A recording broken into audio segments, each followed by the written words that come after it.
الحمد لله نحمده ونستعينه ونستغفره ونؤمن به ونتوكل عليه ونعوذ بالله من شرور أنفسنا ومن سيئات أعمالنا من يهده الله فلا مضل له ومن يضلله فلا هادي له ونشهد أن لا إله إلا الله وحده لا شريك له ونشهد أن سيدنا ومولانا محمدا عبده ورسوله أما بعد أعوذ بالله من الشيطان الرجيم بسم الله الرحمن الرحيم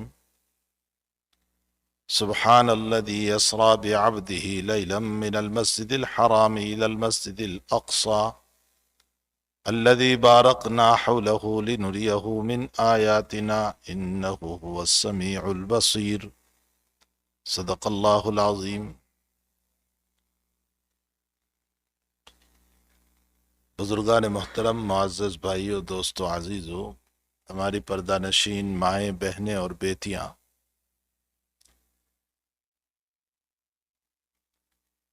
ابھی ہمارے قاری صاحب نے نماز کی رکعت اول میں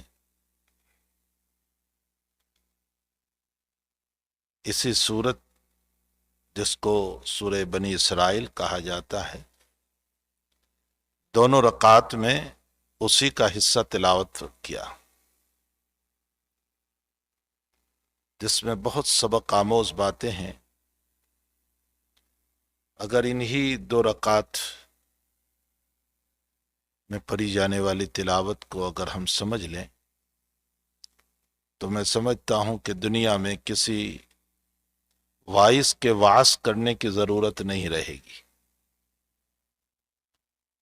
مجھے اس وقت ان آیات کی تفسیر نہیں کرنا ہے، لیکن میں دو باتوں کی طرف اشارہ کروں۔ اگر ہمارا ضمیر ہوتا تو اس وقت جو ہے ہم جانتے ہوتے زبان کو، تو شاید ہمارا دل رو پڑتا۔ ان آیات میں جو قاری صاحب نے تلاوت فرمائی، ایک آیت یہ پڑھی، ان احسنتم احسنتم لانفسکم، یاد رکھو تم جو بھی اچھے اعمال کرو گے وہ تمہارے لیے ہیں، اللہ کے لیے نہیں ہے، تمہارے لیے۔ تمہاری نماز، تمہاری سخاوت، تمہاری عطائیں، تمہاری بخششیں، تمہارا خرچ کرنا، تمہارا راتوں میں اٹھ کر نماز پڑھنا، یہ سب تمہارے لیے ہے۔ ان احسنتم احسنتم لانفسکم، اپنی ذات کے لیے کر۔ معلوم ہوتا ہے کہ میں نے اور آپ نے نیکیاں کر کے اللہ پر کوئی احسان نہیں کیا، اور اللہ تو کیا کسی بندے پر بھی احسان نہیں کیا۔ جو میں نے کیا وہ میری ذات کے لیے ہے۔ میں نے کسی کو کچھ دیا وہ میں نے اپنے لیے دیا ہے تاکہ میری آخرت بن جائے۔ اور دوسری آیت جو پڑھی قاری صاحب نے، جس میں یہ کہا گیا کہ قیامت کے دن بندے کو کہا جائے گا اقرأ کتابک کفی بنفسک الیوم علیک حسیبا، ہمیں بولنے کی ضرورت نہیں ہے، تیرا نامہ اعمال دیکھ لے، تیری زندگی کے حساب کے لیے کافی ہے۔ جب میرا اور آپ کا نامہ اعمال، ہماری زندگی کا دفتر، ہماری وہ اچھائیاں اور برائیاں، ہماری وہ خلوتیں اور جلوتیں، ہمارا ظاہر اور باطن جب اس کتاب میں مجھ کو دیا جائے گا تو میرے رونگٹے کھڑے ہو جائیں گے کہ آیا اللہ کے لیے کتنا تھا اور غیر اللہ کے لیے کتنا تھا، اللہ کے لیے کتنا تھا۔ عماد الدین ابن کثیر رحمۃ اللہ علیہ، جو حافظ ابن کثیر رحمۃ اللہ علیہ سے بہت مشہور و معروف ہے، اور تفاسیر کی کتابوں میں آپ کو سب سے زیادہ آپ کی تفسیر کو معتمد ترین تفسیر قرار دی گئی، جو بہت مشہور ہے تفسیر ابن کثیر کے نام سے۔ حضرت اس میں ایک حدیث قدسی نقل کرتے ہیں کہ بندہ جب ریاکاری والا عمل لے کر کے میرے پاس آئے گا تو اللہ کہتا ہے میں یہ نہیں کہوں گا کہ اچھا آدھا میں لیتا ہوں آدھا تو لے لے. اللہ کہتا ہے انا اقول لعبدی، میں اپنے بندے سے کہوں گا کہ یہ سارا جس کے لیے تو نے کیا ہے وہی لے لے، مجھے تیرے عمل کی کوئی ضرورت نہیں. اور جب اللہ نے کچھ لیا ہی نہیں تو وہ جنت کا بدلہ کیسے دے گا پھر؟ تو اقرا کتابک کفا بنفسک الیوم علیک حسیبا، یہ دو آیتیں جو ہیں نا، اگر صرف یہ قاری صاحب نے بھی دونوں آیتیں پڑھی نماز میں، اگر ہم کاش کے اس کا میننگ سمجھتے ہوتے، اس کا مطلب سمجھتے ہوتے، تو ہمارے رونگٹے کھڑے ہو جاتے. اس لیے پہلی چیز تو ہمارے وہاں توحید ہے، اور توحید خالص اللہ کو مطلوب ہے، خالص توحید مطلوب ہے، ایسی توحید کہ جس میں دوسروں کی ملاوت نہ ہو. اور عجیب و غریب بات یہ ہے، ایک نقطہ مجھے یاد آیا کہ وتر جو عموماً رات میں عشاء کے بعد پڑھ لی جاتی ہے، بہت کم لوگ وہ ہوتے ہیں جو تہجد میں اٹھتے ہیں پھر تہجد کے بعد وتر پڑھتے ہیں، ورنہ عموماً مجاز اور ہے بھی مسئلہ یہی کہ اگر کوئی تہجد میں نہیں اٹھ پاتا ہے تو عشاء کے بعد وتر پڑھ لے. اور وتر واجب ہے حضرت الامام ابو حنیفہ رحمۃ اللہ علیہ کے وہاں. تو پہلی رکعت میں صاحب شریعت صلی اللہ علیہ وسلم نے سبح اسم ربک الاعلی پڑھی ہے، اور دوسری رکعت میں قل یا ایھا الکافرون پڑھی، اور تیسری رکعت میں قل ھو اللہ پڑھی. تو آخری دو رکعت کی جو دو صورتیں ہیں نا، قل یا ایھا الکافرون اور قل ھو اللہ احد، یہ خالص توحید پر دلالت کرنے والی ہے. قل یا ایھا الکافرون میں توحید فعلی ہے، اور قل ھو اللہ میں توحید قولی ہے. ابھی آپ کو جامعہ ابو بکر کے دارالعلوم میں پڑھنے آنا پڑے گا تو یہ مطلب سمجھ میں آئے گا آپ کو. توحید فعلی کا مطلب یہ ہوتا ہے کہ قل یا ایھا الکافرون میں حق تعالیٰ یہ فرما رہے ہیں کہ میری ساری عبادت صرف اللہ کے لیے ہوگی.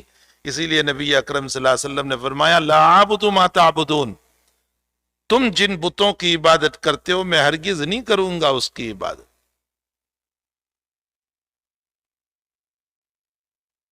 اور آج نہیں، ساری زندگی نہیں کروں گا، خالص اللہ کی عبادت. اس کو کہتے ہیں توحید فعلی. اور توحید قولی کا مطلب اپنی زبان سے اللہ کا وہ اعتراف کریں جس میں یوں کہا جائے کہ وہ اکیلا ہے، بے نیاز ہے، اس کی کوئی اولاد نہیں ہے، وہ کسی سے پیدا نہیں ہوا. یہ توحید قولی ہے. یہ قل ھو اللہ میں بیان کیا گیا. قل ھو اللہ احد اللہ الصمد لم یلد ولم یولد ولم یکن لہ کفوا احد، اس کا کوئی پارٹنر نہیں ہے. امی جان حضرت عائشہ رضی اللہ تعالیٰ عنہ فرماتی ہے، صحیحین کی روایت ہے، بخاری اور مسلم کی، فرماتے ہیں کہ ہمیں اپنے نبی پر سجدوں کا خوف نہ ہوتا تو لأبرزت قبرہ، ہم آپ کی قبر کو کھلی چھوڑ دیتے، کھلی رکھتے ہم آپ کی قبر. لیکن یہی خطرہ ہے کہ لوگ سجدے کریں گے. اور آپ نے مرض الوفات میں شدید بیمار ہیں، صاحب شریعت صلی اللہ علیہ وسلم، اور چادر اوڑھ کر سوئے ہیں، اور جب جب چادر کھولتے ہیں تو کوئی نہ کوئی بات ارشاد فرماتے. اس میں ایک بات آپ نے یہ ارشاد فرمائی، ایک مرتبہ چادر کھولی تو لعنت اللہ علی الیہود اتخذوا قبور انبیائہم مساجدا الا لا تتخذوا قبری وثنا. اللہ کی لعنت ہو یہودیوں پر، انہوں نے اپنے نبیوں کی قبروں پر سجدے کیے. خبردار خبردار تم میری قبر پر سجدے نہ کرنا. میرے بھائیو، جب نبی کی قبر پر سجدہ کرنا ممنوع ہے تو کسی بزرگ کی قبر پر سجدہ کرنا کہاں جائز ہو سکتا ہے؟ کسی بزرگ کی قبر پر کیسے سجدہ جائز ہو سکتا؟ وہ چاہے سجدے عبادت لے لو، وہ تو جائز ہی نہیں، شرک ہو گیا. اور سجدہ تعظیمی لے لو تو اس شریعت میں سجدہ تعظیمی ہے ہی نہیں. عظمت کے خاطر سجدہ ہے ہی نہیں. تو قل یا ایھا الکافرون میں توحید فعلی ہے اور قل واللہ میں توحید قولی ہے. اور یہ وتر کے آخری 2 رکعات میں پڑھی جانے والی صورتیں ہیں. اچھا، فجر میں بھی حضور پاک صلی اللہ علیہ وسلم کا معمول گرامی یہ تھا کہ آپ فجر کی جب 2 رکعت سنت پڑھتے تھے تو پہلی رکعت میں قل یا ایھا الکافرون پڑھتے تھے اور دوسری رکعت میں قل واللہ پڑھتے تھے.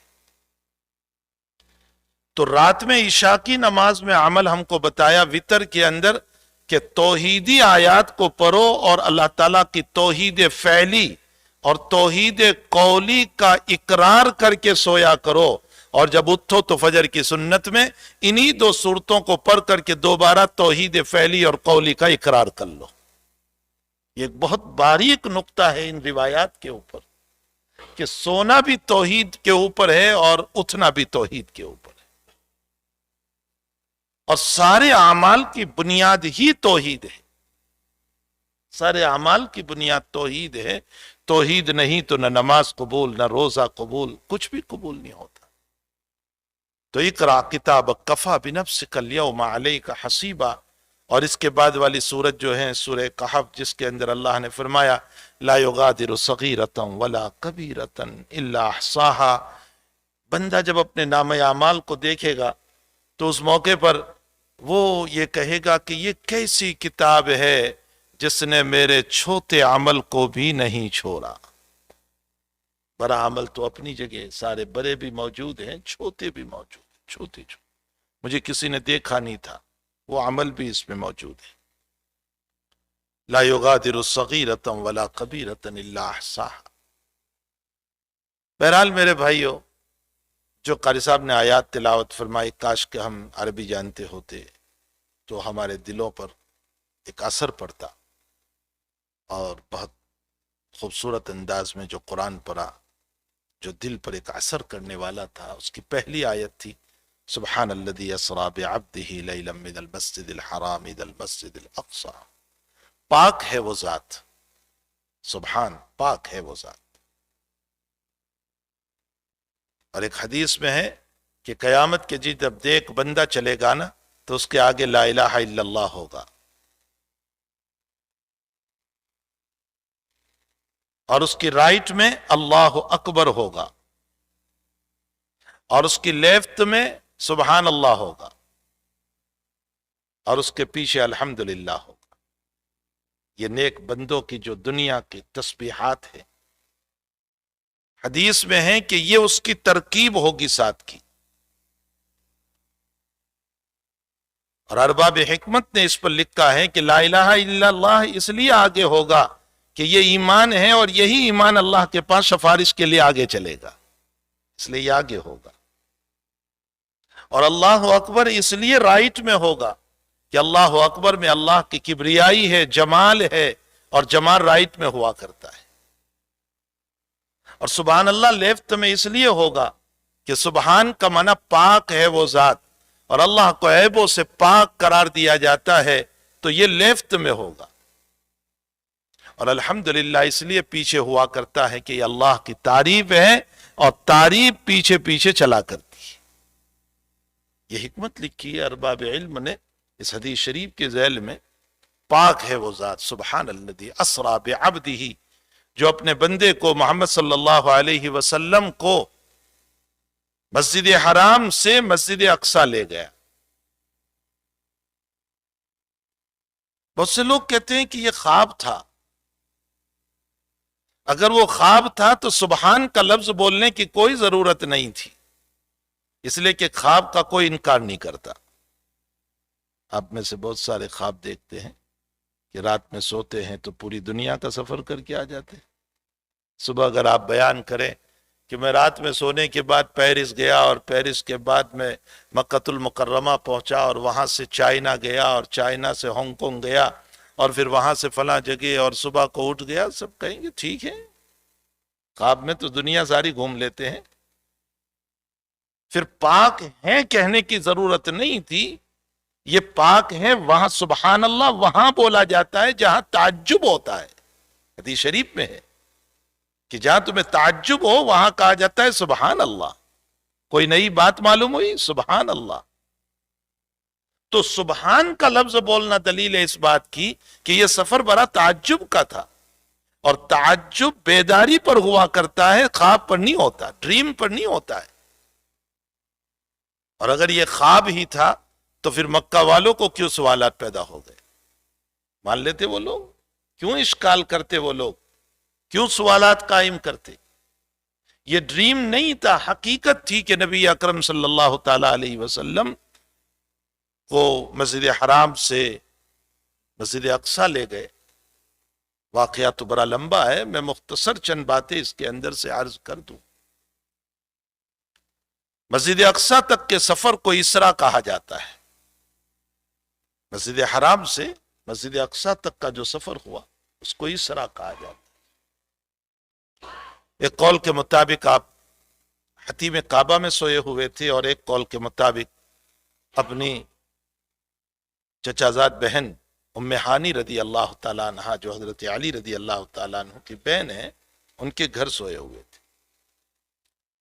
اور ملائکہ نے آپ کو اٹھایا، جبریل و میکائیل نے، اور آپ کو اٹھا کر کے لے چلے اور حتیم کعبہ میں پہنچایا گیا، اور پھر آپ کو شق صدر کیا گیا، سینہ کھولا گیا، قلب مبارک کو دھویا گیا، مائے زمزم سے، زمزم کے پانی سے دھویا گیا. اس لیے محدثین نے لکھا ہے کہ زمزم کا پانی بہت اعلیٰ ہے. ذات اقدس صلی اللہ علیہ وسلم کا قلب مطہر مائے زمزم سے دھویا گیا. اور ہمارے علامہ عثمانی رحمۃ اللہ علیہ نے اس پر ایک جملہ لکھا ہے، فرمایا کہ مائے مقدسہ سے قلب مقدس کو ید مقدس نے دھویا. ید مقدس کا معنی جبریل امین.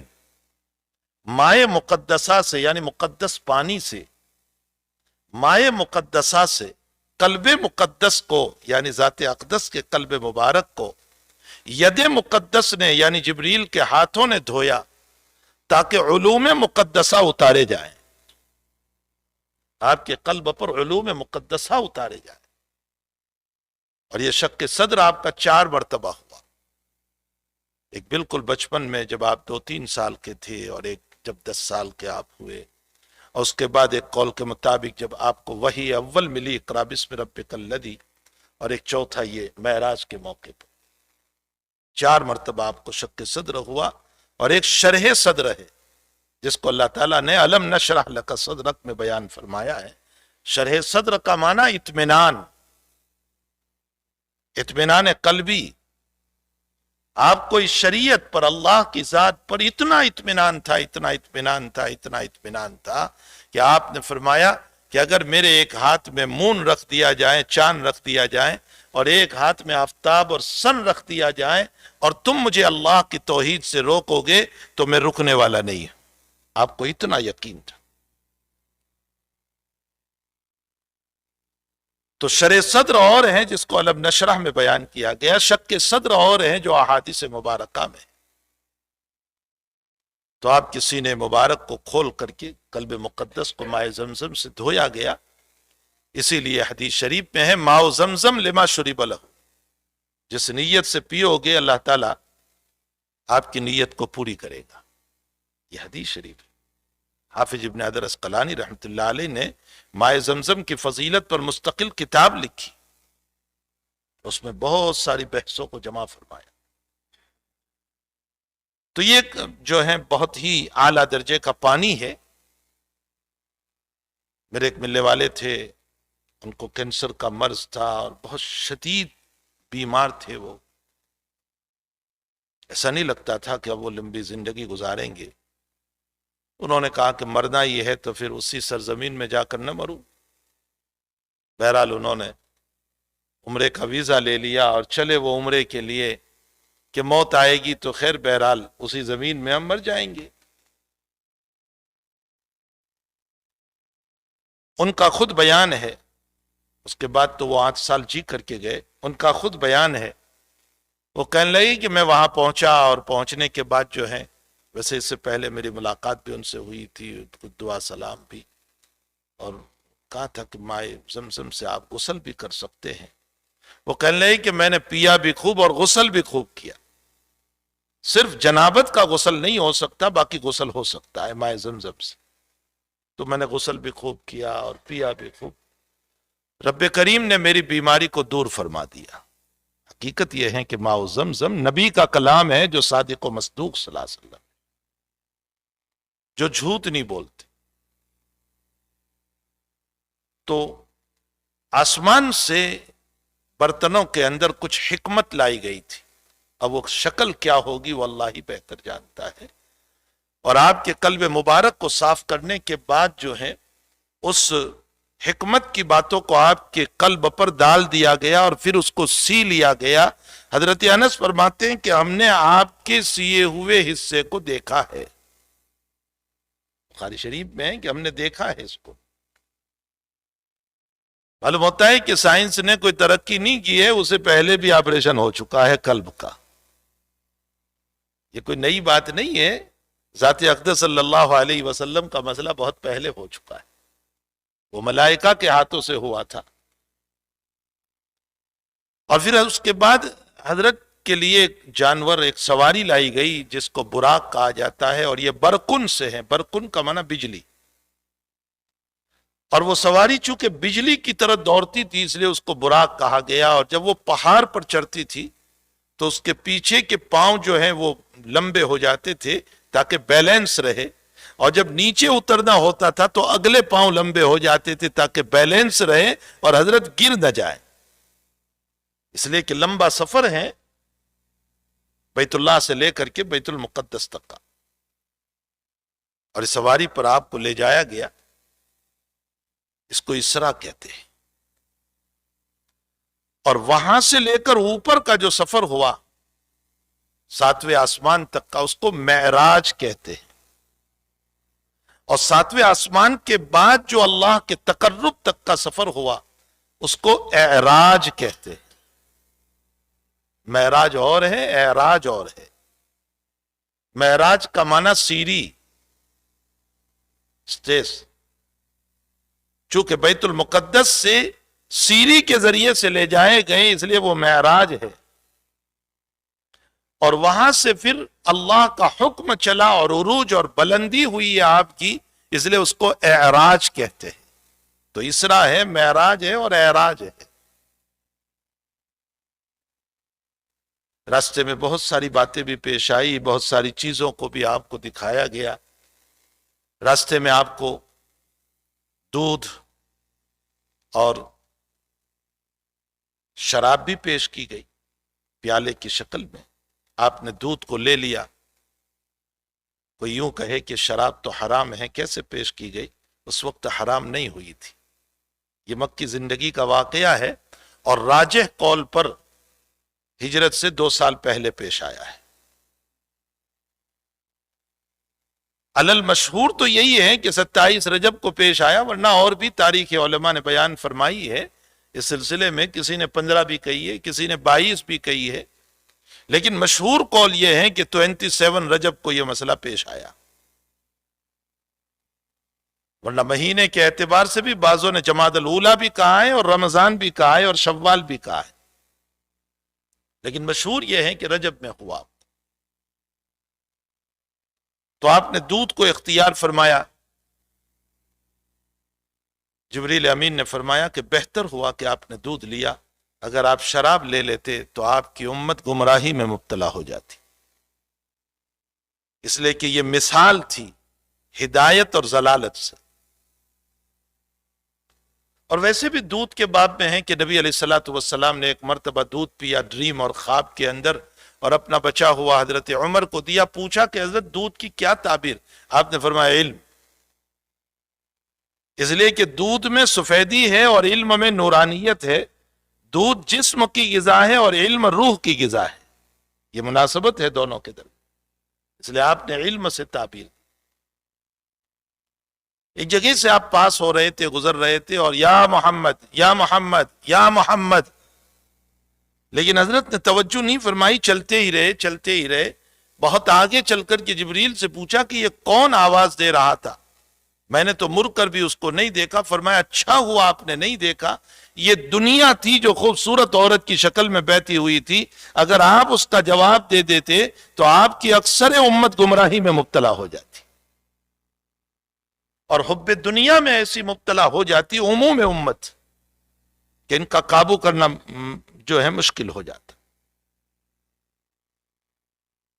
اس کے بعد آپ فرماتے ہیں کہ میں بیت المقدس پہنچا، اور بیت المقدس پہنچنے کے بعد میری سواری کو وہاں باندھا گیا، براق کو، جہاں ابراہیم خلیل اللہ علیہ السلام کی سواری باندھی گئی تھی، براق باندھا گیا تھا۔ اور میں جب بیت المقدس میں پہنچا تو مسجد اقصی میں، اور عجیب و غریب بات یہ ہے کہ بیت المقدس کو صلاح الدین ایوبی رحمۃ اللہ علیہ نے فتح فرمایا تھا، اور جس دن صلاح الدین ایوبی نے فتح کیا اور پہلا دن تھا، اللہ کا کرنا کہ وہ بھی 27 رجب تھی۔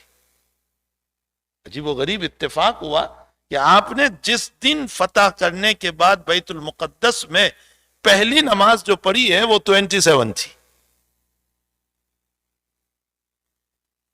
تو آپ نے عشاء کی نماز کے بعد صلاح الدین ایوبی نے دعا فرمائی کہ رب کریم، میرا نبی بھی اسی دن یہاں تشریف لایا تھا اور امامت الانبیاء فرمائی تھی، اور تو نے مجھ کو بھی یہاں پر ایک خادم کو یہاں بھیجا ہے، اے اللہ بیت المقدس کو ہمیشہ کے لیے آباد فرما دے۔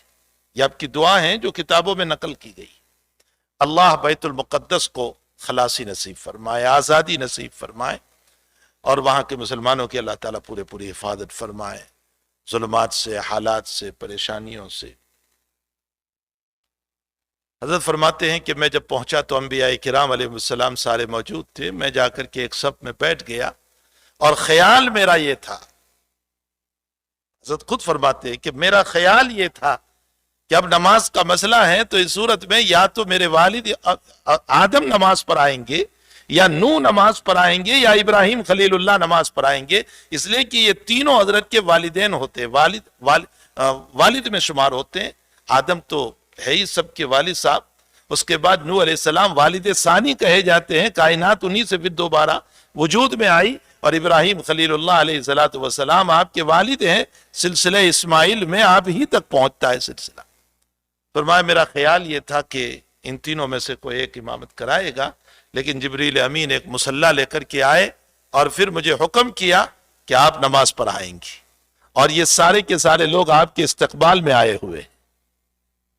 آپ نے 2 رکعت نماز پڑھائی، اسی سے آپ کو امام الانبیاء کہا گیا۔ سرکار دو عالم صلی اللہ علیہ وسلم کا جو لقب مبارک ہے امام الانبیاء، وہ اسی سے ہوا ہے۔ اس کے بعد پھر آپ کو آسمان کی طرف لے جایا گیا، اور ہر آسمان کے اوپر باقاعدہ دروازے ہیں۔ روایتوں میں ہے کہ جبریل نے دروازے پر پہنچ کر کے آواز دی، دستک دی، تو اندر سے جو سیکیورٹی گارڈ ہوں گے اللہ کے ملائکہ، انہوں نے کہا کہ بھئی کون ہو؟ کہا جبریل۔ فرمایا ساتھ میں کون ہے؟ فرمایا محمد۔ فرمایا ارسل، بلائے گئے ہیں یا خود آئے ہیں؟ فرمایا نہیں، بلائے گئے۔ تو پھر دروازہ کھولا گیا۔ ارباب حکمت نے لکھا ہے کہ یہ سوال اور یہ جواب ہر آسمان پر ہو رہا تھا، صرف پہلے آسمان پر نہیں، دوسرے آسمان پر، تیسرے پر، جہاں جہاں دروازے تھے ہر جگہ ہو رہا تھا۔ فرمایا رب کریم اپنے آسمانی نظام کو بتانا چاہ رہا تھا اس مسئلے کے اوپر کہ ہمارا آسمانی نظام بڑا مضبوط ہے، اے میرے محبوب آپ پر اترنے والی وحی کے باب میں ذرہ برابر شک نہ کریں، یہاں کوئی غلط بات لے کر کے نہیں جا سکتا ہے، ہمارا نظام بڑا مضبوط ہے۔ ہمارے مدرسوں میں بعض مرتبہ کوئی مہمان آتا ہے تو سارا نظام بتاتے ہیں کہ یہ ہے، یہ ہے، یہ ہے، گویا بتانے سے مقصود یہ ہوتا ہے کہ ہمارا نظام بڑا مضبوط ہے۔ تو اللہ تعالیٰ نے بھی اپنا نظام بتایا کہ ہمارا نظام بڑا مضبوط ہے، جو چاہے نہیں آ سکتا ہے یہاں، اس لیے آپ پر اترنے والی وحی جو ہے وہ مضبوط ہے، ہمارا کلام ہے، آپ ذرہ برابر اس کے باب میں دل کے اندر خیال تک نہ لائیں۔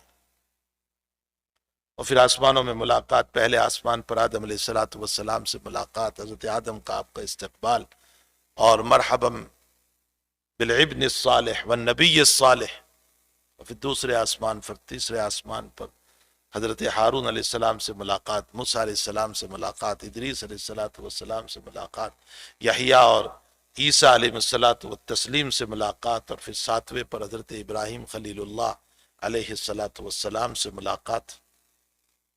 ان تمام سے ملاقات کے بعد جو کچھ ان کے ساتھ جو باتیں ہوئی، اس کے بعد آگے پڑھے 7ویں آسمان پر۔ اب 7ویں آسمان کے بعد اب اللہ کے پاس چلنا ہے، تو اللہ کے پاس جانے کو اعراج کہا جاتا ہے، معراج نہیں۔ معراج یہاں ختم ہو گئی، اب اعراج چلے گی آپ کی، اللہ تعالیٰ کے پاس گئے۔ لوگوں میں ایک بات بہت مشہور ہے کہ 7ویں آسمان پر پہنچنے کے بعد جبریل نے یہ کہہ دیا کہ بھئی اب آگے میں نہیں آ سکتا ہوں، اب آپ ہی جائیں ورنہ تو میں جل جاؤں گا، میرے پر جل جائیں گے۔ یہ اصل میں یہ بات مشہور اس لیے ہو گئی ہے کہ یہ شیخ سعدی رحمۃ اللہ علیہ نے کہی ہے، اگر یہ اکثر موئے برتر پرم فروغ تجلی بسوجت پرم، اگر میں اس سے آگے ذرا بھی چلوں گا تو میرے پر جل جائیں گے۔ یہی بات لوگوں میں مشہور ہو گئی، لیکن یہ بات غلط ہے، حدیث کے خلاف، یہ حدیث کے خلاف بات ہے۔ مسلم شریف میں ہے، باب معراج میں جبریل امین کے باب میں لکھا ہے ثم علا بہ الی الملک الجبار رب العزت، ثم علا بہ، پھر جبریل آپ کو لے کر کے چلے ملک جبار کے پاس جو رب العزت ذوالجلال والاکرام ہے۔ معلوم ہوتا ہے کہ خود جبریل آپ کو لے کر کے چلے، یہ مسلم کے الفاظ ہیں۔ اس کے ساتھ ساتھ یہ نہیں ہو سکتا ہے کہ قرآن کریم ایک طرف یہ کہتا ہے کہ ملائکہ وہاں جاتے ہیں اللہ کے پاس، اور دوسری طرف یہ کہنا کہ اگر فرشتے جائیں تو پر جل جائیں گے۔ یہ جملہ جو ہے قرآن کے بھی خلاف ہے۔ وَتَرَى الْمَلَائِكَةَ حَافِّينَ حَوْلَ الْعَرْشِ يُسَبِّحُونَ بِحَمْدِ رَبِّهِمْ۔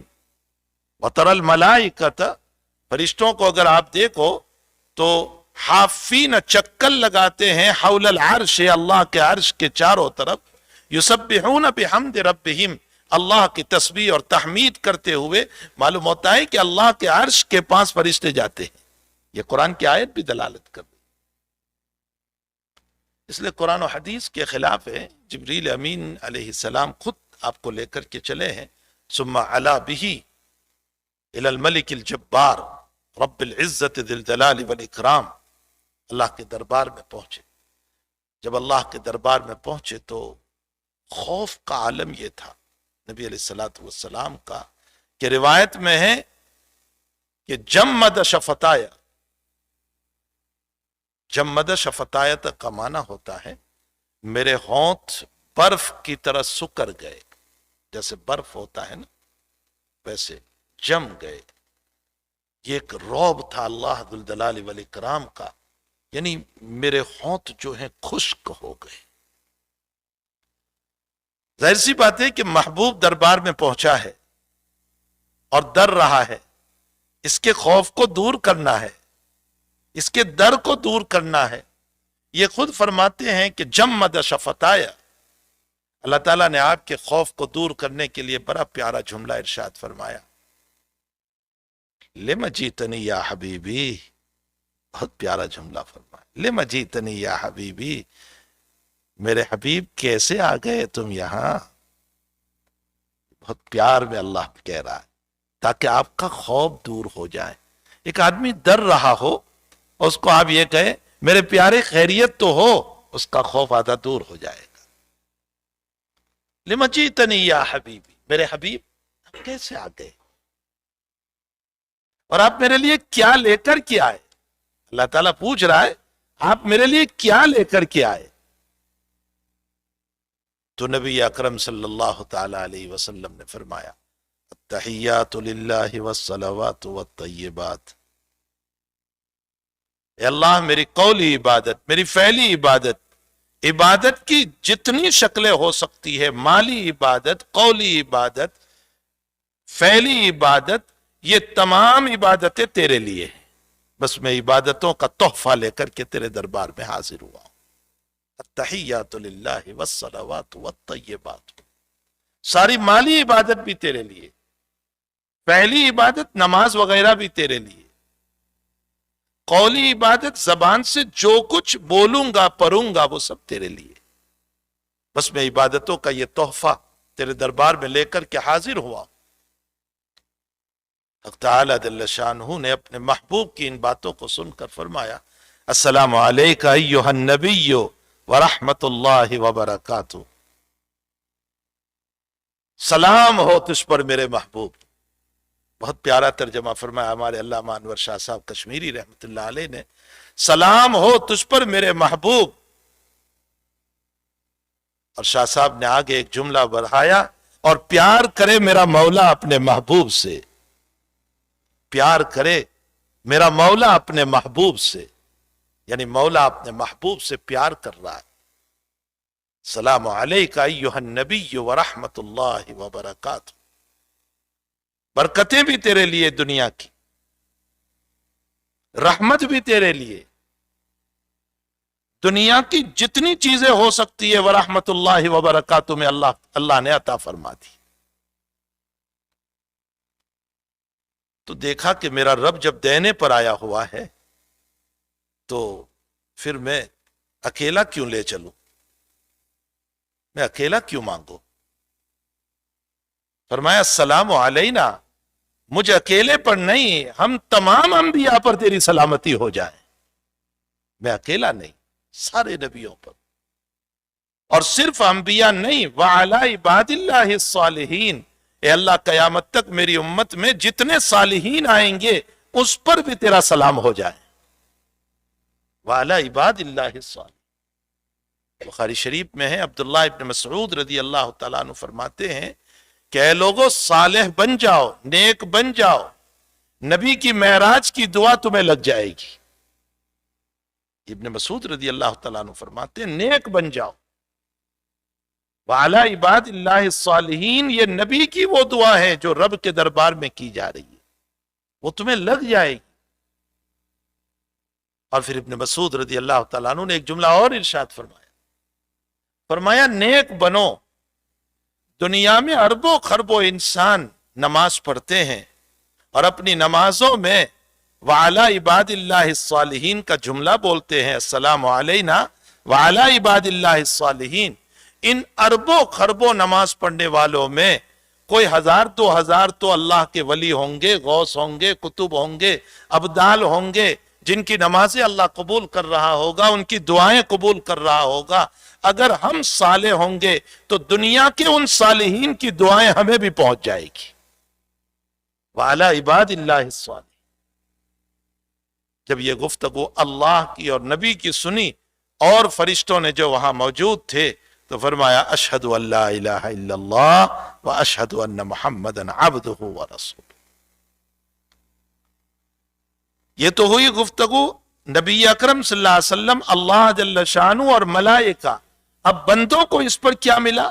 فرمایا بندوں کو یہ کہا گیا کہ جب تم التحیات پڑھ لو تو بطور شکر کے اپنے نبی پر پڑھ لو اللہم صلی علی محمد وعلی آل محمد کما صلیت علی ابراہیم وعلی آل ابراہیم انکا حمید مجید اللہم بارک علی محمد وعلی آل محمد کما بارکت علی ابراہیم وعلی آل ابراہیم انکا حمید مجید. اس لیے التحیات کے بعد فوراً درود شریف رکھا گیا اور فرمایا کہ ادھر اللہ کا، نبی کا اور فرشتوں کا کلام پورا ہوا تو اے بندو تمہاری بھی جو ہے اس کے اندر شامل ہونا چاہیے اور تمہاری شمولیت یہ ہوگی کہ تم بطور شکر کے درود شریف پڑھ لو. یہ مناسبت ہے دونوں کے درمیان، اس لیے التحیات کے بعد درود شریف رکھا گیا. نبی اکرم صلی اللہ تعالی علیہ وسلم دربار رب میں جب پہنچے ہیں اور آپ نے جب تمام عبادتوں کا تحفہ پیش کیا حق تعالی جل شانہ و من والہ کے دربار میں، تو اب اللہ نے آپ کو جو تحفہ عطا فرمایا وہ تحفہ تھا نمازوں کا. اور بھی کچھ تحفے ملے ہیں، صرف نماز کا نہیں ملا، اور بھی ملے. ایک تحفہ یہ ملا ہے کہ آپ کی امت اگر توبہ کرے گی تو میں انہیں معاف کر دوں گا چاہے زندگی بھر کا شرک کیوں نہ ہو، بشرطے کہ سکرات شروع نہ ہوئی ہو، عالم سکرات نہ ہو، میں انہیں معاف کر دوں گا. کچھ کفارات دیے گئے کہ ان کفارات سے میں معاف کر دوں گا. توبہ کی شکلیں بتائی گئی کہ ان توبہ سے میں تیری امت کو معاف کروں گا. یہ ساری چیزیں عطا فرمائی اور 50 نمازیں عطا فرمائی. اور جب نبی علیہ الصلوۃ والسلام 50 نمازوں کو لے کر کے چلے ہیں واپس اللہ کے دربار سے، حضرت خود فرماتے ہیں، مسلم شریف کتاب الایمان کی روایت ہے، فرمایا رأیت صبحات وجہہ، میں جب دربار رب کے اندر پہنچا تو اس سے پہلے میرے سامنے اللہ کی صفات ظاہر ہوئی تھی، لیکن جب میں بالکل قریب پہنچ گیا، اور کتنا قریب پہنچا، فکان قاب قوسین او ادنا، میں اتنا قریب پہنچا، اتنا قریب کہ اللہ اور میرے بیچ میں 2 کمان کا فاصلہ رہ گیا تھا، بالکل میں اللہ کے قریب ہو گیا. معراج کی روایت اور اللہ کی رویت کی روایت کہ آپ نے اللہ کو معراج میں دیکھا ہے، 30 صحابہ کرام سے منقول ہے. حافظ ابن حجر اسقلانی نے لکھا ہے کہ 30 صحابہ کرام سے منقول. حضرت عائشہ رضی اللہ تعالیٰ عنہ منع فرماتی تھی کہ آپ نے اپنے رب کی زیارت نہیں کی ہے اور وہ جبریل کو دیکھا ہے، رب کی زیارت نہیں ہوئی ہے. لیکن حقیقت یہ ہے کہ علماء نے اس کے اوپر یہ لکھا ہے کہ جب معراج کا واقعہ پیش آیا تب تو حضرت عائشہ ابھی حرم نبوی میں آئی بھی نہیں تھی، یہ تو مکی زندگی کا واقعہ ہے نا. حضرت عائشہ رضی اللہ تعالیٰ عنہ مکی زندگی میں بہت چھوٹی تھی، آپ کی بیویوں میں شمار نہیں ہوا تھا. مدینے پہنچنے کے بعد جا کر کے آپ کا نکاح ہوا اور پھر حرم نبوی میں آئی، آپ کی بیوی میں شمار ہوا. تو جب مکی زندگی میں موجود نہیں تھی تو ان صحابہ کی بات کو مانا جائے گا جو وہاں موجود تھے اور ذات اقدس صلی اللہ علیہ وسلم کے ساتھ تھے. یعنی آپ صلی اللہ علیہ وسلم جب واپس تشریف لائے اور اپنا پورا واقعہ بیان فرمایا تو جو صحابہ کرام وہاں تھے ان کی بات کو لیا جائے گا، اور وہ قریباً 30 صحابہ کرام ہیں جو یہ بیان فرماتے ہیں کہ آپ کی زیارت ہوئی ہے معراج کے اندر. فرمایا رأیت صبحات وجہی، میں نے میرے رب کی اس سے پہلے صفات دیکھی، اب ذات کو دیکھ لیا آپ کی. فرمایا حجاب ہوا نور، وہاں نور کے پردے تھے اور ایسے پردے تھے، ایسے پردے تھے. اللہ اکبر. آقا صلی اللہ علیہ وسلم فرماتے ہیں کہ میں نگاہ جھکا کر کے اپنے رب کو دیکھ رہا تھا. جب وہاں سے واپس چلے ہیں 50 نمازیں لے کر تو چھٹے آسمان پر موسیٰ علیہ الصلوۃ والسلام سے ملاقات ہوئی. فرمایا کیا تحفہ ملا آپ کو؟ فرمایا 50 نمازیں. فرمایا میری امت کو میں نے بہت آزمایا ہے، وہ 2 نماز نہیں پڑھتی تھی، آپ کی امت 50 نماز کیسے پڑھے گی؟ جائیے کچھ کم کرائیے. آپ گئے اور 5 کم کرائے، پھر 5 کم کرائے. موسیٰ بار بار مشورہ دیتے رہے اور 5 نمازیں کم ہوتی رہی، یہاں تک کہ آخر میں 5 رہ گئی. تو پھر فرمایا کہ جاؤ اب بھی کچھ کم کراؤ. آپ نے فرمایا اب مجھے جاتے ہوئے حیا آتی ہے، اس لیے کہ اب جاؤں گا تو یہ 5 بھی اللہ مجھ سے لے لے گا، کریم کے دربار سے خالی ہاتھ واپس آنا پڑے گا. شاید اس زمانے میں جو نماز کے چور ہوں گے وہ تو یہی کہیں گے کہ موسیٰ کی رائے بالکل صحیح تھی. اگر موسیٰ کی رائے مان لیتے تو اچھا ہوتا، تاکہ یہ 5 بھی ختم ہو جاتی، تاکہ یہ مسجدیں بھی نہ بنتی، نماز کا مسئلہ ہی نہ رہتا. آپ 5 نمازوں کو لے کر کے چلے ہیں اور یہ ایک رات کا مسئلہ ہوا. تاریخی اعتبار سے محققین نے یہ لکھا ہے کہ وہ رات اتنی طویل کر دی تھی، اللہ تعالیٰ نے اتنی طویل کر دی تھی کہ قاضی ایاز رحمت اللہ علیہ کی تحقیق یہ ہے کہ 18 سال مدت جتنی ہے وہ رات اتنی طویل ہو چکی تھی، لیکن احساس کسی کو نہیں ہوا. دنیا میں جو لوگ تھے ان کو احساس نہیں ہوا.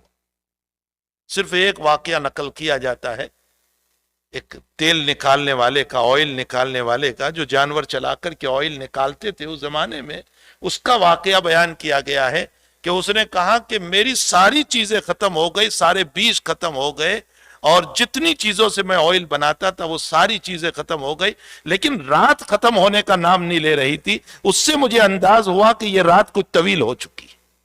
بس یہ ایک واقعہ ملتا ہے. تعالیٰ نے وہ رات اتنی طویل کر دی تھی، اسی کو کہتے ہیں طی الزمان. کبھی اللہ زمانے کو لمبا کر دیتا ہے، کبھی اللہ زمانے کو سمیٹ لیتا ہے. یہ اللہ تعالیٰ کی قدرت ہے. اللہ تعالیٰ کی قدرت کو کون. میں نے ابھی کل جمعہ میں ایک واقعہ بیان کیا کہ ہم نے ایک ویڈیو دیکھا ترکی کا کہ بلڈنگ گری ہوئی ہے اور ہسبینڈ وائف جو ہیں بیچارے دب چکے ہیں، مر چکے ہیں.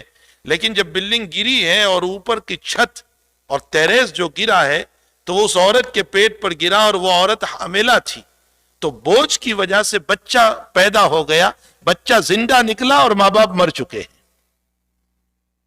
اللہ کی قدرت دیکھے. تعالیٰ جب جلانے پر آتا ہے تو کیسے نظام بنا دیا کرتا ہے کہ 40 گھنٹے اندر میں رہنے کے باوجود زندہ نکال دیتا ہے، اور جب مارنے پر آتا ہے تو 1 منٹ کے جھٹکے میں ختم کر دیا کرتا ہے. اور لوگ کہتے ہیں کہ زمین کا ہتنا بند ہو گیا یا آئل اور وغیرہ نکال کر کے زمین کے نیچے کا حصہ ختم ہو چکا ہے، اس لیے زمین ہل گئی، چونکہ سپورٹ نہیں رہا، اس لیے سائنس طرح طرح کی باتوں کو بیان کر رہی ہے. حقیقت یہ ہے کہ یہ اللہ کی قدرت ہے کہ میں 1 منٹ کے لیے ہلا کر کے تمہیں ختم کر سکتا ہوں. اس سے میری قیامت کا اندازہ کر لیں کہ میری طاقت کتنی زبردست ہے. رب کریم کی طاقت کا کیا کہنا. اس نے ذرا سی دیر 2 منٹ میں ہلایا اور ہزاروں اللہ کے پیارے ہو گئے. اللہ ان مومنین و مومنات کو جو اس میں مر چکے ہیں، اللہ ان کو شہادت کی موت عطا فرمائے، اللہ ان کو مقام شہادت نصیب فرمائے. اور جو بیچارے اس میں ہاتھ پاؤں ٹوٹ چکے ہیں یا بیمار ہیں، شفائے دائمہ عطا فرمائے. اور جو بچے یتیم ہو چکے ہیں، اللہ ان کے سروں کی کفالت کا کوئی نظام فرما دے. اور جو عورتیں بیوہ ہو چکی، اللہ ان کا بھی نظام فرما دے. یہ بول لینا آسان ہے، لیکن جن کے گھروں پر مصائب آتے ہیں نا، انہیں پتا ہوا کرتا ہے کہ کیا حالات سے وہ گزر رہے ہیں، کن مصائب سے وہ گزر رہے ہیں. وہ تو جن پر گزرتی ہے انہیں کو پتا چلتا ہے، ہمیں پتا نہیں چلے گا. ہم تو چند روپے دے کر، چند ڈالر دے کر کے خوش ہو گئے کہ ہم نے ان کا بڑا تعاون کر دیا.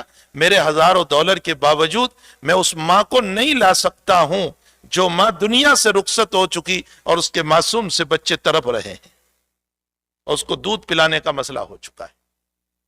میں اس باپ کو نہیں لا سکتا ہوں جس کا سایہ اس بچے کے سر پر تھا اور جو تعلیم کا نظام کیا کرتا تھا. میرے اور آپ کے $1000 اللہ قبول کر لے، زہے قسمت ہماری. یہ قسمت ہوگی کہ اللہ تعالیٰ قبول فرما لے، ورنہ مصیبت تو انہی سے پوچھے جن پر مصیبت آئی ہوئی. بہرحال یہ رب کریم کی طاقت ہے، اللہ تعالیٰ کی قدرت ہے کہ وہ زمانے کو. اب دیکھیں اصحاب کہف کے واقعے میں ارباب تفسیر نے لکھا ہے کہ وہ 300 سے زائد سال، 300 سے زائد سال وہ سوتے رہے اس غوفہ کے اندر اور اس غار کے اندر.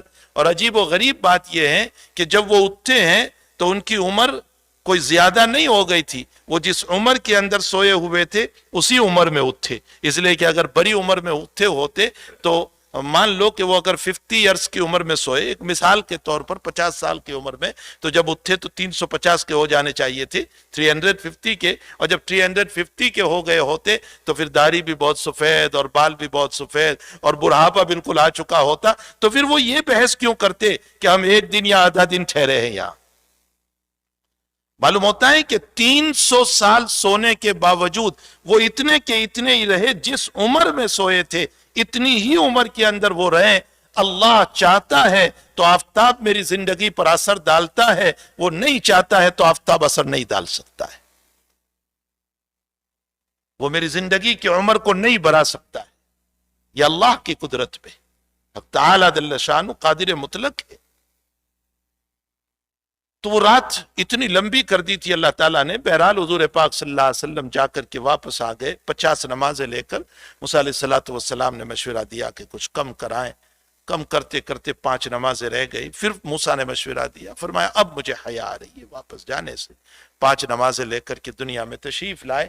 لیکن نبی اکرم صلی اللہ علیہ وسلم کو رب کریم نے فرمایا کہ لا مبدل لکلماتی، میری بات بدلا نہیں کرتی ہے. میں نے 50 نمازیں پہلے فرض کی تھی، آج بھی 50 ہے. عملاً 5 ہے، ثواباً 50 ہے. عملاً 5 ہے، ثواباً 50 ہے. اس لیے کہ ایک نماز پر میں تمہیں 10 نماز کا ثواب عطا کروں گا. تو آج بھی 50 نماز کا، اور جب نماز لے کر کے آئے ہیں نبی کریم صلی اللہ علیہ وسلم تو تمام نمازیں 2 رکعت تھی سوائے مغرب 3 رکعت پہلے سے، باقی فجر بھی 2 تھی، ظہر بھی 2 تھی، عصر بھی 2 تھی اور عشاء بھی 2 تھی۔ ثم زید فی الحجر، بخاری شریف کی روایت ہے، پھر حجر کی نماز میں 2 رکعت زیادہ کر دی گئی، یعنی ظہر میں 2 رکعت زیادہ کر دی گئی، عصر میں 2 رکعت زیادہ کر دی گئی، عشاء میں 2 رکعت زیادہ کر دی گئی۔ یہی امام ابو حنیفہ رحمۃ اللہ علیہ کی فراست ہے کہ ابو حنیفہ کہتے ہیں کہ اصلاً 2 ہی رکعت ہوئی ہے۔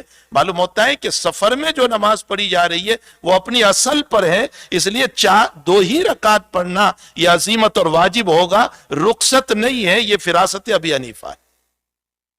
امام ابو حنیفہ رحمۃ اللہ علیہ فرماتے ہیں 2 رکعت پڑھنا واجب ہے تمہارے لیے سفر میں، جو اصلاً نماز ہے۔ اور آپ نے آ کر کے پھر اپنا اس پورے واقعے کو صحابہ کرام کے سامنے بیان فرمایا، اور اس میں ابو جہل نے جا کر کے صدیق اکبر سے فرمایا کہ آج تک تو تیرا دوست یہ کہتا تھا، اب تو وہ یہ بھی بیان کرنے لگا کہ میں آسمان پر جا کر کے آ گیا اور فلاں ہوا اور فلاں ہوا، تو کیا تو سچ مان رہا ہے؟ ابو بکر نے کہا کہ اگر محمد الرسول اللہ نے کہا ہے تو 100% سچ ہے، اور اسی پر آپ کو صدیق کا لقب ملا۔ ایک ذرا سی حکمت بیان کر کے اپنے تو تفصیلی واقعہ ہے، اس میں بہت تفصیلات ہیں، میں ذرا سی ایک حکمت بیان کر دوں کہ جب واپس آ رہے تھے تو 50 نمازیں لے کر کے جب آ رہے تھے تو 7ویں آسمان پر ابراہیم خلیل اللہ سے ملاقات ہوئی۔ حضرت ابراہیم علیہ السلام نے یہ تو مشورہ دیا، حدیث شریف میں ہے کہ تمہاری امت کو سلام کہنا اور یہ کہنا کہ تسبیحات خوب پڑھے، اس لیے کہ جنت جو ہے ایک چتیل میدان ہے، جتنی تسبیحات پڑھو گے اللہ اتنے درخت لگائیں گے، یہ تو فرمایا۔ ایک ٹیونیشیا کی جماعت آئی تھی، ہماری طالب علمی کا زمانہ تھا، ہم سہارنپور میں پڑھ رہے تھے، تو وہ جماعت ہمارے شیخ یونس صاحب قدس سرہ کو عصر کے بعد ملنے کے لیے آئی۔ تو اس میں ایک صاحب تھے، وہ بہت جلدی تسبیح پھرا رہے تھے، تو حضرت نے فرمایا بھائی یہ بہت جلدی پڑھ رہے ہیں، تو وہ زبان نہیں جانتے تھے، تو جو سمجھانے والے تھے، ٹرانسلیشن کرنے والے، کہا کہ شیخ یہ کہہ رہے ہیں کہ آپ بہت جلدی تسبیح پڑھ رہے ہیں۔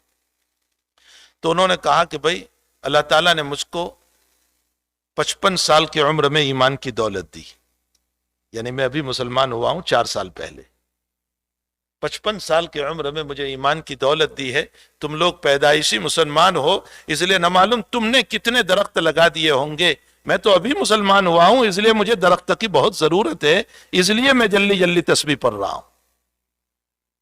حضرت رو پڑے اس پر، میں واقعہ میں اس مجلس میں موجود تھا، شیخ رو پڑے، اور شیخ نے فرمایا کہ ایک مسلمان ہونے والے کو اللہ کے نبی کے کلام پر اتنا یقین ہے، ہم پیدائشی مسلمان کو ابھی تک یقین نہیں آیا، ہمیں ابھی تک یقین نہیں آیا۔ تو ابراہیم خلیل اللہ علیہ السلام نے جب یہ مشورہ دیا کہ تسبیحات پڑھی جائیں کثرت سے تاکہ ہماری جنت آباد ہو جائے، تو یہ مشورہ کیوں نہیں دیا کہ چاہیے کچھ کم کرائیے، جبکہ ابراہیم کو ہم سے بہت نسبت ہے، قربانی انہی کی سنت، حج انہی کی سنت، کعبۃ اللہ انہی کا بنایا ہوا، ہمارا نام مسلمان انہوں نے رکھا، ملت ابیکم ابراہیم هو سماکم المسلمین، انہوں نے کیوں مشورہ نہیں دیا؟ موسیٰ علیہ السلام نے کیوں مشورہ دیا؟ ہمارے علامہ شبیر احمد عثمانی رحمۃ اللہ علیہ نے اس پر لکھا ہے، فرمایا اس کی وجہ یہ ہے کہ ابراہیم خلیل اللہ تھے، اور خلیل کا معنی ہوتا ہے کہ اپنے محبوب کی بات پر اشکال نہ کرے۔ آپ خلیل اللہ ہے، اب یہ کہنا کہ 50 میں کچھ کم کرائیں، یہ گویا کہ نبی اللہ کے اوپر ایک اشکال کا مسئلہ تھا جو خلت کے خلاف تھا، خلیل کے خلاف، اور موسیٰ کی صفت کلیم ہے، اور کلیم بہت باتیں کرتا ہے، اسی لیے آپ رب کریم سے بہت باتیں کرتے تھے، اس لیے موسیٰ علیہ السلام کا انتخاب ہوا۔ اور دوسرا علامہ عثمانی نے یہ لکھا ہے کہ حضرت موسیٰ علیہ السلام نے اس امت کی فضیلت کو دیکھ کر اللہ سے دعا کی تھی کہ اللہ مجھے اس امت میں جانا نصیب کر، تو اس امت میں آنا تو آپ کا نصیب نہ ہوا، لیکن اللہ ہی نے موسیٰ کے دل پر بات ڈالی کہ اس امت کا نبی 50 نمازیں لے کر کے جا رہا ہے، ان کو مشورہ دے دو، اور مشورہ دے کر ہی ان کی امت میں شریک ہو جاؤ۔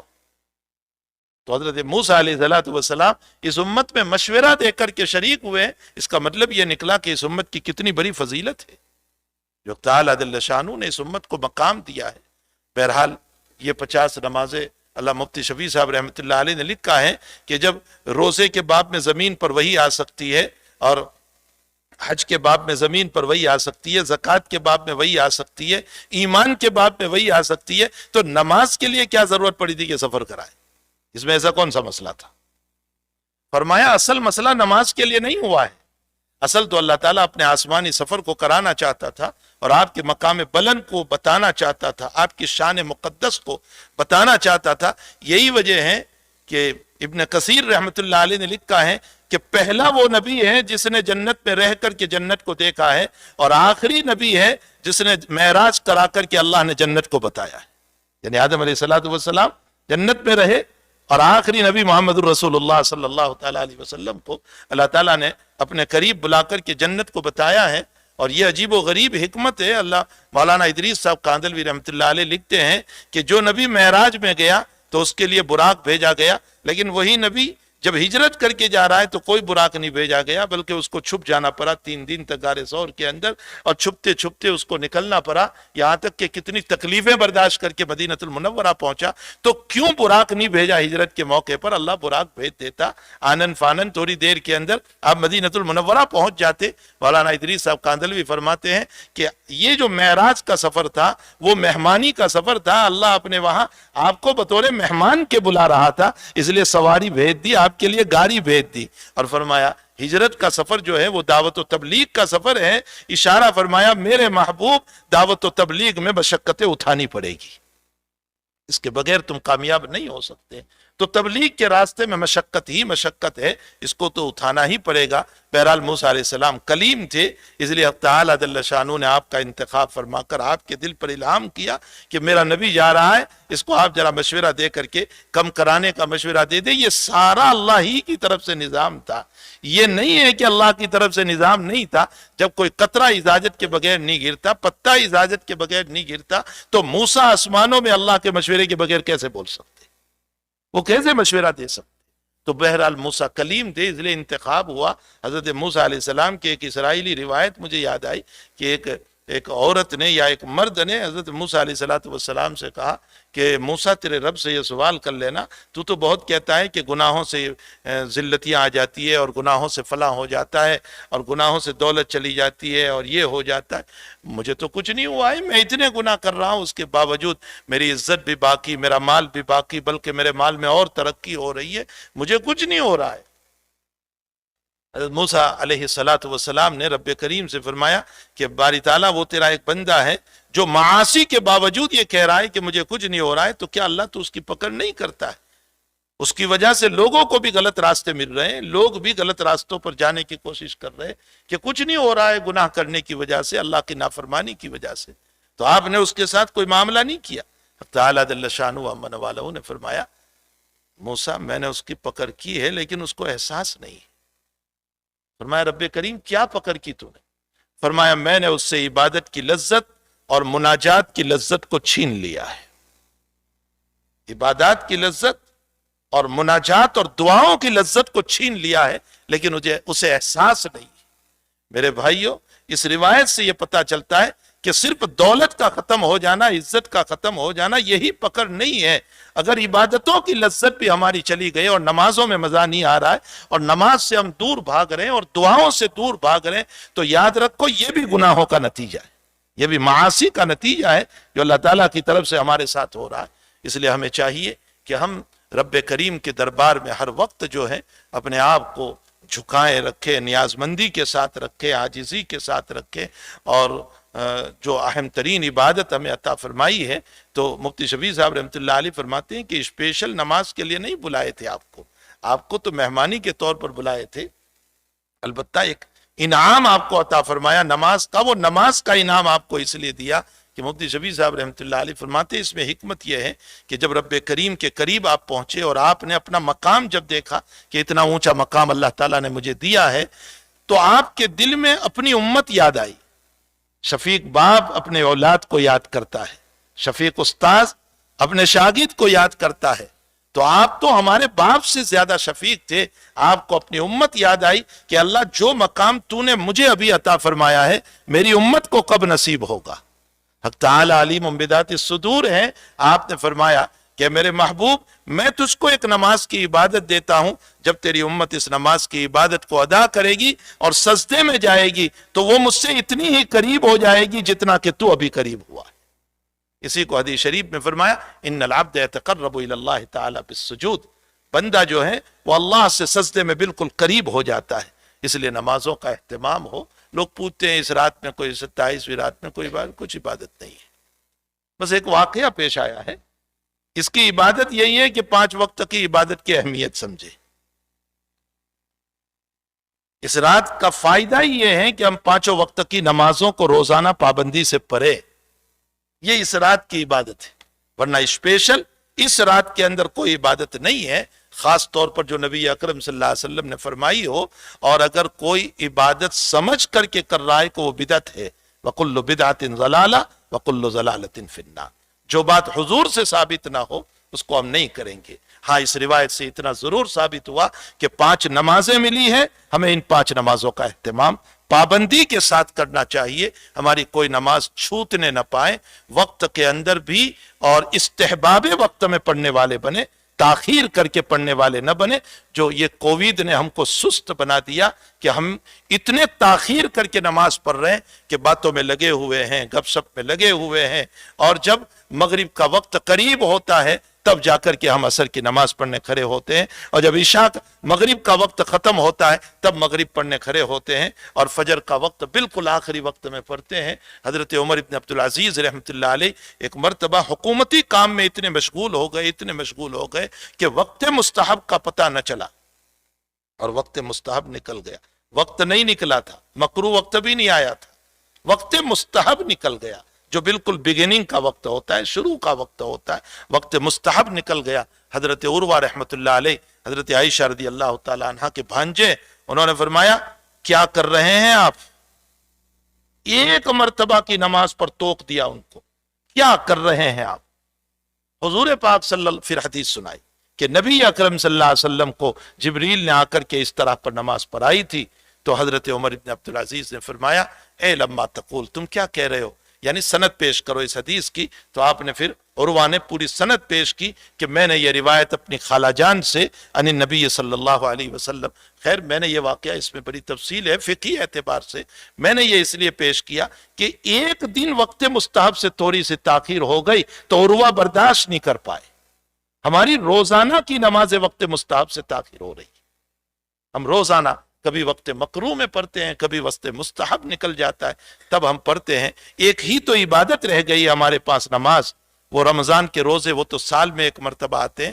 زکوٰۃ کا مسئلہ ایسا ہے کہ سال میں ایک مرتبہ، وہ بھی صاحب وسعت کے اوپر ہوا کرتا ہے۔ حج کا مسئلہ ایسا ہے جو زندگی میں ایک مرتبہ ہے، وہ بھی صاحب وسعت کے اوپر ہوا کرتا ہے۔ روز مرہ کی ایک ہی تو عبادت ہے نماز، اس میں بھی میرا اور آپ کا حال یہ ہے کہ تاخیر پہ تاخیر کیے جاتے ہیں، بلکہ بہت سے تو وہ لوگ ہیں کہ جن کی زندگیوں میں انہوں نے آفتاب کے طلوع ہونے کو دیکھا ہی نہیں ہے، یعنی ان کی آنکھیں ہی کھلتی ہے طلوع آفتاب کے بعد۔ اللہ تعالیٰ مجھے اور آپ کو اور پوری امت مسلمہ کو نمازوں کی پابندی کی توفیق عطا فرمائے۔ وصلی اللہ علی نبینا محمد وآلہ وصحبہ اجمعین برحمتک یا ارحم الراحمین۔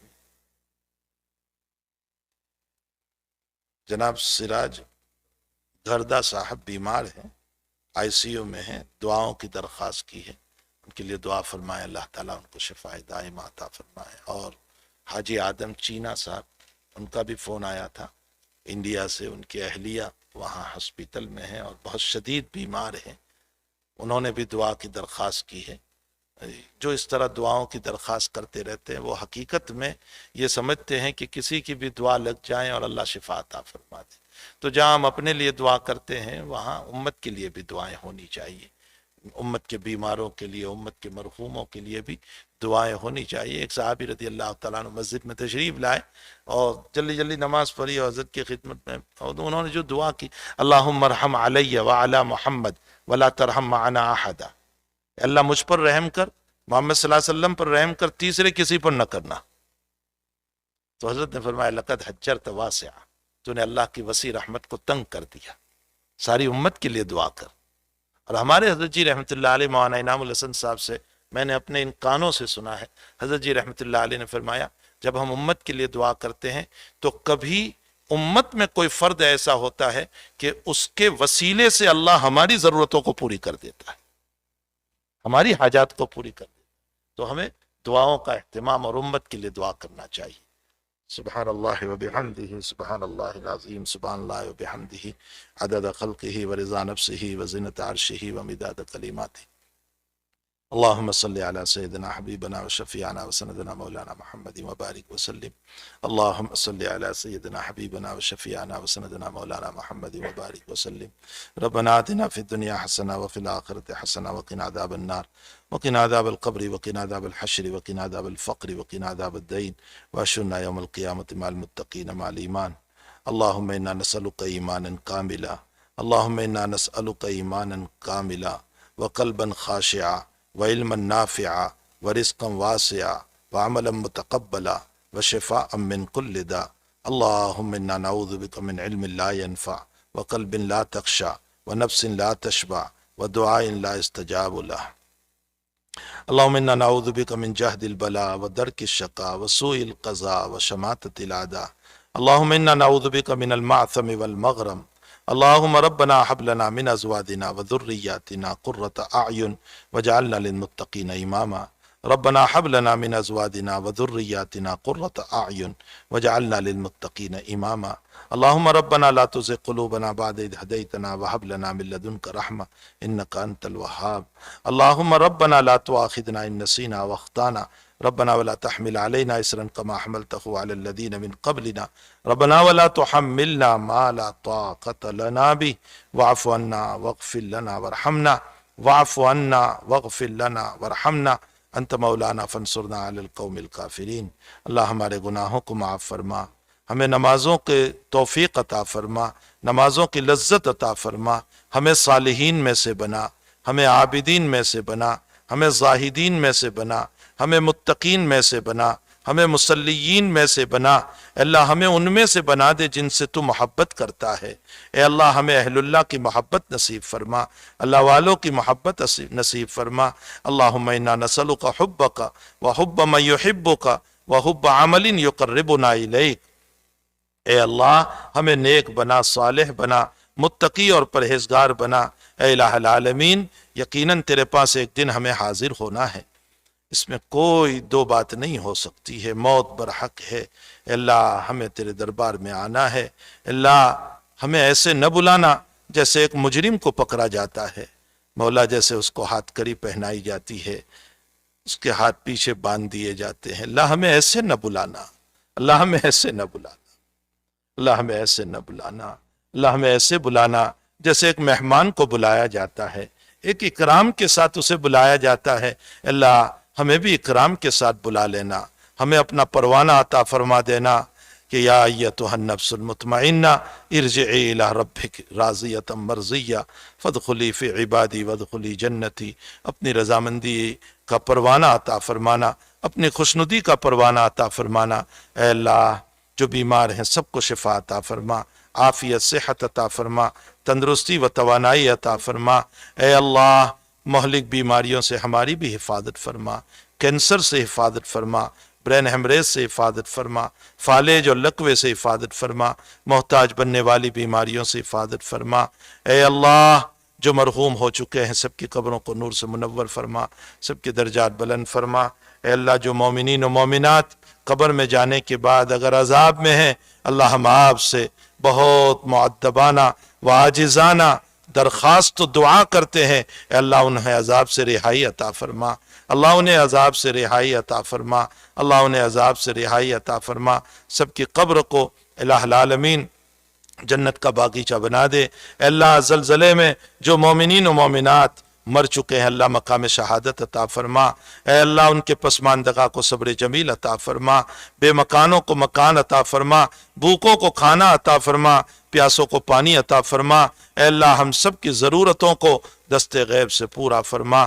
وصلی اللہ علی نبینا محمد و آلہ و صحبہ اجمعین برحمتک یا ارحم الراحمین۔